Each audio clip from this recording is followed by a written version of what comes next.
Bom dia. Contra a guerra pelo clima.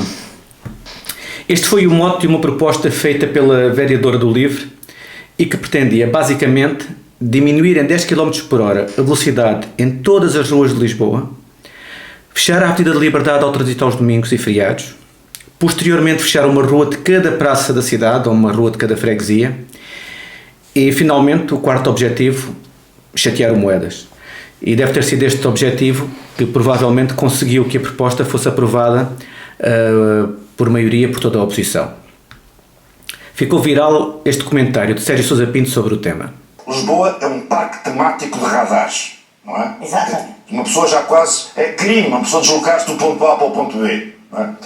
Depois a CNN fez uma coisa magnífica, que eu recomendo a toda a gente. É uma reportagem em que vai uma jornalista no carro com a ativista vereadora do LIVRE, não é? Com tudo. Há velocidade prescrita e recomendada. Claro, os lisboetas apitam, dão pontapés no carro, vão aos gritos, ficam malucos, rebolam no chão, espumam. Ninguém consegue andar àquelas velocidades. Na Avenida de Roma, onde o máximo passaria dos 50 para os 30 km por hora, lá chega um apito. Tem que ver com a redução. Mas agora um apito? Então, deixa, pois, está a ver. É essa a sensibilização que é preciso fazer, não é? A proposta da vereadora substituta do ex-vereador, agora deputado Rui Tavares, contém mais uma série de medidas de pouco interesse, mas o que gostava mesmo de bater é esta frase, que pode ser uma mistura de demagogia e desconhecimento. Contra a guerra pelo clima. A pergunta que vou tentar responder, e tentar porque a resposta não é nada óbvia, é até que ponto esta transformação do centro das cidades em modelos que privilegiam a mobilidade ligeira e que afastam os automóveis faz mesmo reduzir as emissões, que genericamente vêm dos capos dos carros que circulam nas nossas estradas. Nem tudo o que parece é. Vou fazer um pouco de história sobre a evolução dos centros das cidades nas últimas décadas. Com maior ou menor velocidade, de uma forma mais ou menos agressiva, as capitais e as cidades com alguma dimensão, a mudança tem sido grande nos últimos anos e tem sido grande para melhor. De uma forma ou de outra, os centros das cidades são agora mais agradáveis, mais amigas dos peões, mais viradas para o lazer, mais fruíveis.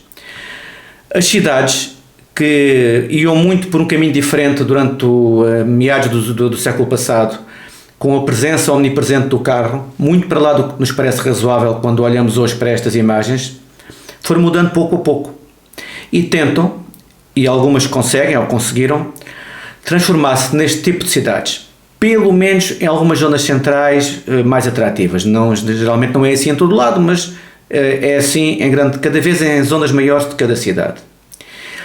Estas transformações, que em alguns países começaram logo após a Segunda Guerra Mundial, nos anos 60, 70 do século passado, tiveram um enorme impulso nos últimos 20 anos. Aqui estão dois exemplos recentes. O da esquerda é na Holanda, o da direita é em Espanha. Mas o princípio é o mesmo. Tirar os carros e devolver a rua às pessoas. Este movimento começou principalmente por cidades do centro da Europa, Holanda, Bélgica, cidades escandinavas, e por imitação tem-se espalhado por todo o lado. Mais um exemplo que aqui foi apresentado pelo Pedro Magalhães no Twitter, que mostra uma alteração na cidade de Vitória. Neste caso é na rua Sancho El Sábio, no País Basco Espanhol. Esta mudança foi feita já há cerca de 15 anos para a instalação do metro ligeiro de superfície, que foi concessionada à mesma empresa que operava em Bilbao, onde também se encontram imagens semelhantes. As ruas antes e depois a diferença é espetacular para melhor. Mas atenção que estas imagens por vezes enganam. A rua paralela a esta está neste estado. Ou seja, tiraram-se os carros de uma rua, mas empurraram-se para outra. E não pensemos que diminuíram os lugares de estacionamento, porque antes de começarem as obras do metro e tirar os carros da Sancho El Sábio, a cidade inaugurou um estacionamento com 730 lugares na Praça Ronda Eala, que fica a menos de 100 metros desta avenida. É do outro lado da tal rua que tem os carros. Ou seja, enterrar os carros é uma boa maneira de melhorar muito o aspecto das principais praças das cidades e puser o metro de superfície, que é uma maneira mais simpática de transportar pessoas para o centro.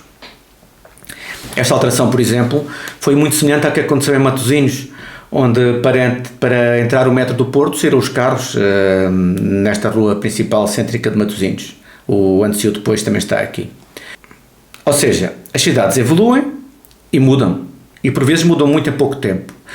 Se olharmos para uma cidade como Lisboa e como ela era há 50, 60, 70 anos, no centro, considerando apenas a zona que vai do Marquês de Pombal ao Caixo de Sodré, Santa Apolónia, o centro histórico, o centro de Lisboa,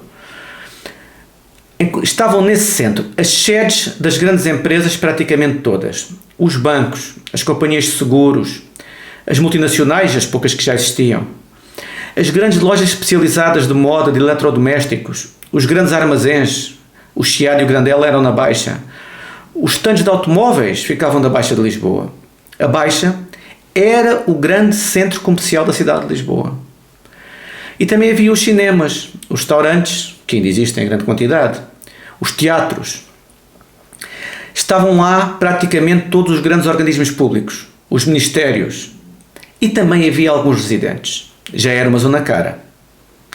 E no Porto era igual. Quase tudo funcionava no centro do Porto. Aliás, os anúncios da época que encontramos na net mostram bem, pelas moradas, onde se localizavam as empresas dos mais diversos géneros.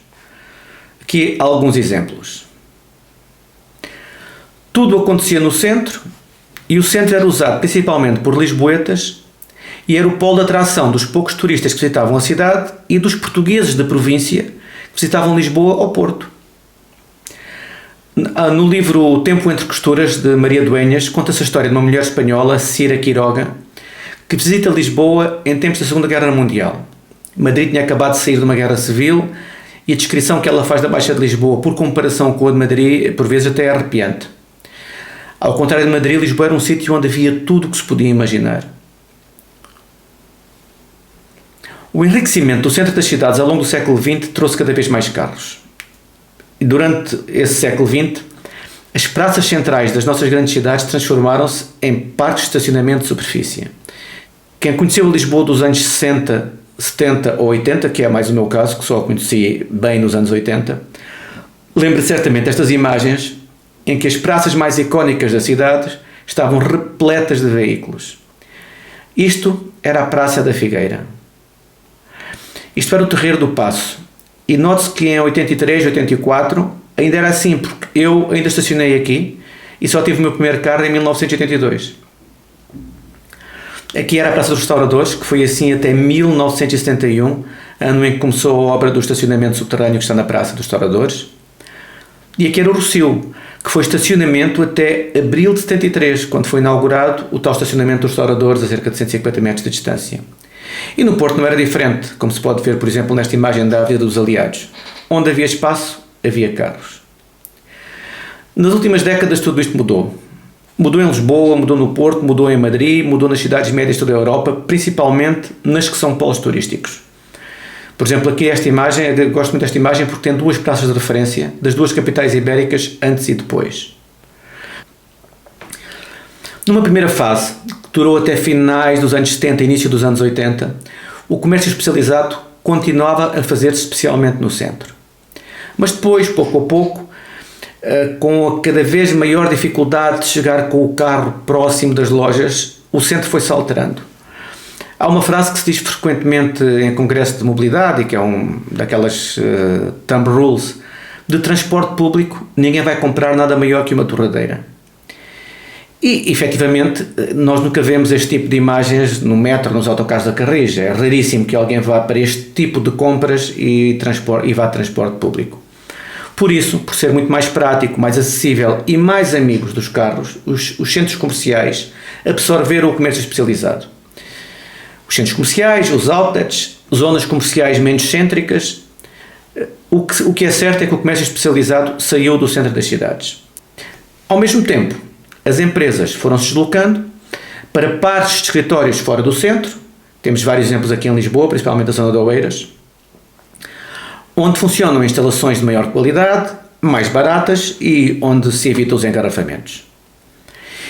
E nos últimos anos, a par de tudo isto, houve o boom do turismo. O boom do turismo acelerou definitivamente este processo de transformação do centro. O comércio especializado desapareceu definitivamente, com a ajuda também das compras online. O comércio para inglês ver prosperou. Os cafés, as pastelarias, os restaurantes, os hotéis, os hostéis, as lojas de souvenirs ocuparam todo o espaço central. Uma vez ouvi num congresso chamar aos centros das cidades modernas pedonalizadas, agradáveis, o City Lounge, a sala de recepção das cidades. Uma expressão que me parece muito feliz, porque é o sítio onde recebemos as visitas. E nestes centros históricos penalizados, no City Lounge, houve um outro desaparecimento. As famílias. Todos gostamos de um bonito lounge, mas não dormimos na sala de estar. Mais propriamente, desapareceram dos centros históricos penalizados as pessoas que vivem em agregados familiares dependentes do carro. Quem tem filhos, quem tem idosos a cargo, quem trabalha na periferia, em zonas de escassez de transporte público. A habitação no centro histórico tornou-se apenas interessante para jovens, para idosos enquanto têm mobilidade, porque a partir do momento em que deixam de ter, torna-se impossível viver num centro penalizado sem acesso ao automóvel. E claro, é uma maravilha para os turistas. Então, voltamos à questão do clima. Contra a guerra pelo clima. Estas alterações que temos vindo a ver gradualmente nos centros das cidades fizeram bem ao clima? Antigamente, quando tudo se passava no centro, os transportes públicos cumpriam uma função relevante no mundo do trabalho. Levar pessoas para o centro de manhã e trazê-los de volta ao fim da tarde. O metro apontava ao centro, as linhas de comboios ficavam tão perto quanto possível do centro. Era assim em Lisboa, com o Caixo Sodré, com a Estação do Rossio e com Santa Apolónia. Agora que as empresas cresceram, multiplicaram-se e espalharam-se pelos parques empresariais fora das cidades, esta missão fica muito dificultada. Porque não é possível levar transportes para a Quinta da Fonte ou para o Lagoas Parque ou para o Arquiparque com a frequência, a rapidez e a capacidade dos transportes como para a Baixa de Lisboa. Um exemplo interessante e que dá para perceber melhor isto. Quando o Banco Banesto estava na Calha Sevilha, em pleno centro de Madrid, os seus 1000 trabalhadores iam praticamente todos trabalhar de metro. Não tinham nenhuma outra solução que se aproximasse em eficácia, em tempo e em conforto para chegar ao seu posto de trabalho.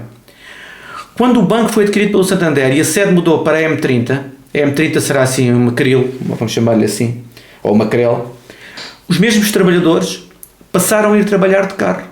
Porque os shuttles que a empresa pôs à disposição da força de trabalho não se satisfaziam de forma nenhuma a maior parte dos trabalhadores. Não tinham frequência, não tinham percursos, paravam em muitos sítios, levavam muito tempo para chegar aos escritórios. Portanto, passaram a ir todos de carro. Basicamente é o que se passa agora, em que 75% dos trabalhadores que trabalham no Banco Santander iam de carro para os escritórios. E o Hotel Four Seasons, que ocupa agora o quarteirão onde estava o Banesto, num edifício remodelado, em vez de 1000 trabalhadores, tem 400 turistas que se deslocam de Uber, de táxi ou de veículo privado porque podem pagar o estacionamento subterrâneo do hotel. Isto é outro exemplo. Isto é um mapa de densidade de transportes públicos numa zona urbana de uma grande cidade. O que aconteceu é que as empresas que estavam aqui no centro, onde havia uma grande densidade de transportes públicos, agora são nas zonas brancas. E esta migração de empresas repetiu-se por toda a Europa. E é por isso que assistimos a alguns fenómenos curiosos nos últimos tempos. Ao mesmo tempo que os autarcas se vangloriam, e bem, das alterações significativas do share modal de transporte no centro das suas cidades, com cada vez mais utilização de trotinetes, de bicicletas, de pessoas que vão a pé, mesmo de transportes públicos e cada vez menos de transporte individual, ao mesmo tempo que isto acontece, entre 2013 e 2019, o ano pré-pandemia, o número de veículos vendidos nos países da EFTA cresceu, atenção, quase 30%. O número de veículos vendidos por ano nos países da EFTA cresceu quase 30%. E outra curiosidade, subiu sem exceção em todos os países, uns mais, outros menos. Na Inglaterra subiu pouco, na Noruega subiu praticamente 100% em 5 anos. Porque as pessoas têm de se deslocar para o trabalho. Basicamente porque as pessoas têm de se deslocar para o trabalho e o trabalho já não é no centro como era antigamente. Ou seja, quando se tiram os carros do centro das cidades, e estas medidas todas que nós vamos vendo a pouco e pouco são de tirar o carro do centro das cidades, estas melhoram. Ficam mais bonitas, mais apetecíveis, para serem usufruídas a pé, por turistas ou por locais. O ar fica mais respirável, diminui o ruído. É tudo o que podemos desejar para o centro das nossas cidades. Mas em termos globais, considerando a cidade e o que gravita à sua volta, o efeito no clima é o oposto, muito provavelmente, do que sugere a vereadora do LIVRE. Podiam chamar-lhe contra o ruído pelas pessoas, contra o automóvel pelas pessoas, podiam chamar-lhe tudo isso. O que nunca podiam chamar-lhe era contra a guerra pelo clima. Contra a guerra é uma tontice, já sabemos. Pelo clima, possivelmente é apenas incompreensão do que se tem passado no mundo nos últimos anos. Numa das próximas edições do Dias em Liberdade, vou falar de outro tema que afeta muito o centro das nossas cidades: as rendas e o efeito causado ao longo de décadas pela lei das rendas fixadas ainda no tempo antes do Salazar, e pela recuperação dos centros históricos na sequência da chamada Lei Cristas. Não tem data marcada, porque isto aqui não é nenhum programa profissional. Quando um dia sair, sai. E obrigado a todos que assistiram.